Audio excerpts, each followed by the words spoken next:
Assalamualaikum warahmatullahi wabarakatuh. Perkenalkan, nama saya Muhammad Akil As'ad dari semester 5 kelas A pagi. Di sini saya akan menjelaskan tentang analisis pola pembelian pada data belanja menggunakan metode asosiasi. Oke, lanjut. Saya berada di kelompok 3 bersama saudara Nur Masidika Duluhur dan Muhammad Iqbal.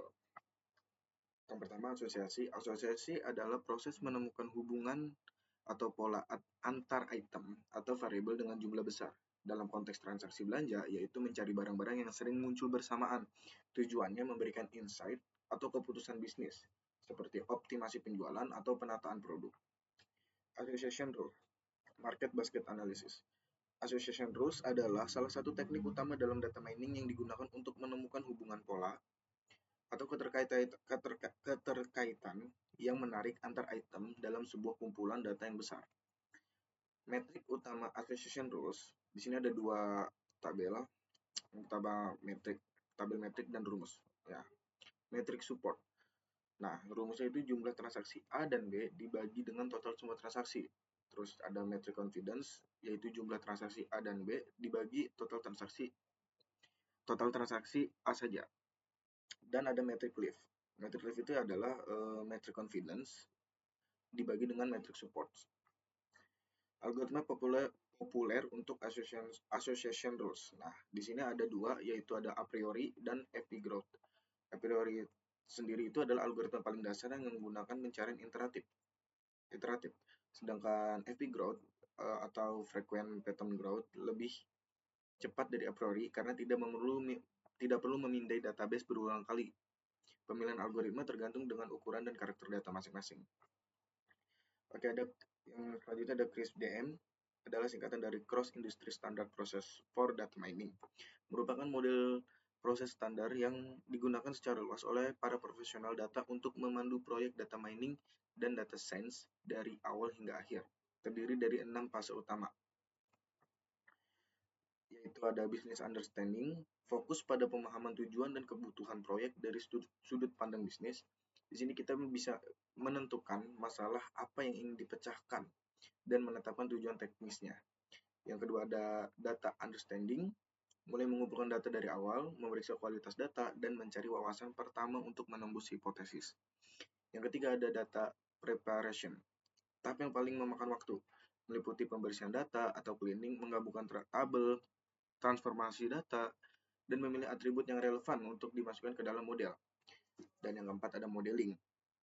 Modeling itu sendiri adalah memilih dan menerapkan berbagai teknik algoritma seperti association rules, regression, atau clustering, dan mengoptimalkan parameternya. Yang kelima ada evaluation, menilai apakah model yang dibuat benar-benar menjadi kebutuhan bisnis di tahap pertama. Di sini ditentukan apakah hasil analisis sudah cukup baik untuk digunakan atau perlu diperbaiki lagi. Yang terakhir ada deployment,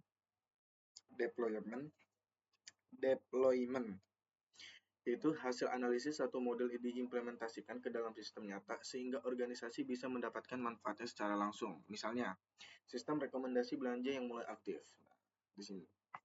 Lanjut, kasus yang dianalisis. Dalam proyek ini, kami menganalisis data belanja yang mencakup pembelian produk sehari-hari. Analisis dilakukan dengan menerapkan metode association rules, asosiasi. Di sini menggunakan asosiasi untuk menemukan pola barang yang sering dibeli bersamaan. Pengerjaan ini dilakukan dengan software RapidMiner. Kita menggunakan aplikasi RapidMiner serta seluruh proses mengikuti metodologi standar CRISP-DM. Oke, fase pertama, business understanding. Pada fase ini fokus utama adalah pemahaman terhadap tujuan bisnis dan analisis data transaksi belanja grocery. Tujuan bisnis meliputi identifikasi pola barang yang sering dibeli bersamaan untuk mendukung strategi supermarket. Antara lain, yang pertama, optimasi penataan rak produk agar barang terkait ditempatkan berdekatan. Yang kedua, pengembangan promo building dengan diskon pada pembelian kombinasi tertentu. Yang terakhir ada peningkatan cross-selling dan overall penjualan. Fase kedua, data understanding. Pada fase ini dilakukan eksplorasi awal terhadap data mentah untuk memahami struktur, kualitas, dan karakteristiknya. Data terdiri dari file Excel belanja dengan 7.501 transaksi berbasis data ya, baris data, dan 31 atribut barang kolom berupa nilai biner 1 menandakan barang dibeli, 0 menandakan tidak dibeli. Data bersifat sparse dengan rata-rata hanya sedikit barang per transaksi. Bisa dilihat di tabel sebelah kanan ya. Fase kedua adalah data understanding. Masih fase kedua. Analisis tambahan pada data menunjukkan karakter sparse yang signifikan. Total transaksi ada 7.501. Total produk ada 31. Rata-rata item per transaksi itu 1,45. Median item per transaksi 1. Transaksi terbanyak ada 19 item. Transaksi terkecil 0. Sparsity level 95,31%. Distribusi jumlah item per transaksi menunjukkan mayoritas transaksi hanya berisi 1-2 item, menunjukkan penurunan minimal support untuk menangkap pola bermakna pada data sparse. Oke, masuk ke fase 3 yaitu data preparation. Pada fase ini data mentah dipersiapkan untuk proses modeling dengan melakukan cleaning dan transformasi. Data awal yang diimport ke Rapid Miner berupa nilai numerikal 0 dan 1. Perlu dikonversi menjadi tipe binominal, true or false. Agar sesuai dengan kebutuhan algoritma association rules, operator numerical to binominal digunakan menggunakan parameter min 0,0 dan maksimalnya itu 0,01 untuk memetahkan nilai 1 sebagai true dan 0 sebagai false. Tidak terdapat missing value atau noise signifikan lainnya pada data. Masih ke fase 3. Setelah transformasi, semua 31 atribut barang menjadi tipe binominal, siap untuk mining requient item set. Proses ini memastikan kompatibilitas dengan data dengan operator FP Growth. Ini yang tabel ini sebelumnya, yang ini sesudahnya.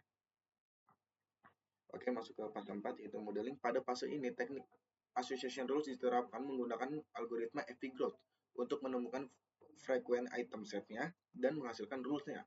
Algoritma ini dipilih karena efisiensinya pada data sparse melalui pembangunan struktur FP3. Proses di Rapid Miner melibatkan operator FP Growth diikuti create association rules. Masih fase 4, parameter disesuaikan secara iteratif mengingat karakter data sparse. Yang pertama FP Growth, minimal support yaitu 0,01 1% transaksi untuk menangkap pattern bermakna. Yang kedua ada create association rules, minimal confidence-nya itu 0,3 atau 30% untuk menghasilkan rules dengan keyakinan cukup tinggi. Penyesuaian ini diperlukan karena support pair barang rendah akibat distribusi data yang tidak merata. Yang kiri itu FP growth-nya, yang kanan itu adalah create association rules, yang confidence tadi. Masih fase 4 yang modeling. Hasil FP growth menunjukkan frekuensi item setunggal dan pair dengan support tertinggi pada barang kebutuhan harian. Nah, di atas tuh ya. Single item terkuat adalah air mineral, supportnya 0,238. Sementara pair terkuat adalah air mineral dan telur dengan support 0,051. Distribusi support yang menurun tajam pada per item set mencerminkan karakter data sparse, di mana kombinasi barang jarang muncul secara bersamaan. Hasil association rules, ini yang hasil association rules ya, menunjukkan pola asosiasi yang sangat kuat, ditandai dengan nilai lift yang tinggi hingga 6,372 pada kombinasi premis yang relatif jarang. Hal ini mengindikasikan bahwa ketika pelanggan membeli kombinasi barang tertentu, misalnya ayam dan almond atau air mineral dan bayam, kemungkinan membeli barang conclusion seperti burger atau minuman rasa jauh lebih tinggi daripada secara acak. Pola-pola ini tetap bermakna meskipun support rendah sebagai konsekuensinya dari karakter data yang sparse. Yang kelima ada evaluation. Pada fase ini, hasil modeling dievaluasi dari aspek matriks teknis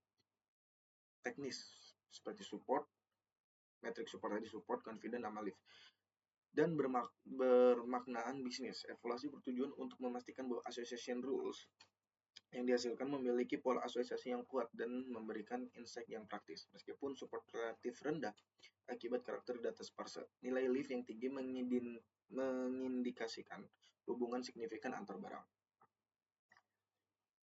Masih part kelima. Tabel di bawah ini, tabel berikut menunjukkan association rules terpilih setelah filtering dan sorting berdasarkan lift. Nih, yang tabel liftnya. Rules ini menjadi dasar evaluasi teknis dan bisnis. Dengan lift tinggi mengindikasikan pola kuat meskipun support rendah akibat data sparse. Graph network dari Rapid Manner menggambarkan hubungan premis yang kiri ke conclusion yang kanan. Jadi yang kiri tabel ini premis dan tabel yang kanan ini conclusion. Pada rules terfilter. Visualisasi ini menunjukkan identifikasi pada pola asosiasi secara keseluruhan dengan klaster dominan pada air mineral sebagai conclusion utama. Klaster padat ini mengindikasikan bahwa air mineral sering menjadi barang pelengkap pada transaksi dengan premis subpremium atau langka, meskipun support rendah akibat data sparse. Evaluasi menyimpulkan bahwa hasil modeling menghasilkan pola asosiasi yang kuat dan bermakna, dengan lift tinggi pada rules dominan menuju air mineral, meskipun support rendah akibat data sparse. Pola ini memberikan insight bisnis yang valid untuk strategi cross-selling dan building. Hasil ini siap diimplementasikan pada fase deployment berupa rekomendasi praktis bagi supermarket. Oke, fase 6, fase terakhir ya, deployment. Pada fase ini hasil analisis diimplementasikan dalam bentuk rekomendasi bisnis praktis berdasarkan pola asosiasi yang telah dievaluasi. Rekomendasi difokuskan pada optimasi penjualan dan pengalaman pelanggan di supermarket. Rekomendasi bisnis utama, bullet formal. Yang pertama, itu ada penataan rak. Tempat air mineral berdekatan dengan barang premium seperti minyak zaitun, sup, salmon, dan udang untuk memanfaatkan pola lift tinggi. Yang kedua ada promo building, ditawarkan diskon pembelian bersama air mineral dengan premis rules confident tinggi. Misalnya sup atau minyak zaitun, itu dibarengin gitu, diskon. Yang promo, bukan diskon, promo. Yang ketiga ada cross selling di kasir. Rekomendasikan air mineral atau telur pada transaksi dengan premis terkait. Dan yang keempat ada monitoring. Lakukan analisis ulang secara periodik dengan data transaksi baru untuk validasi dan penyesuaian rekomendasi. Terima kasih. Sekian itu adalah penjelasan dari saya tentang pola analisis pola pembelian pada data belanja menggunakan metode asosiasi. Jadi menggunakan metode asosiasi. Sekian dari saya, kurang lebihnya mohon maaf. Wabillahi taufiq wal hidayah. Wassalamualaikum warahmatullahi wabarakatuh.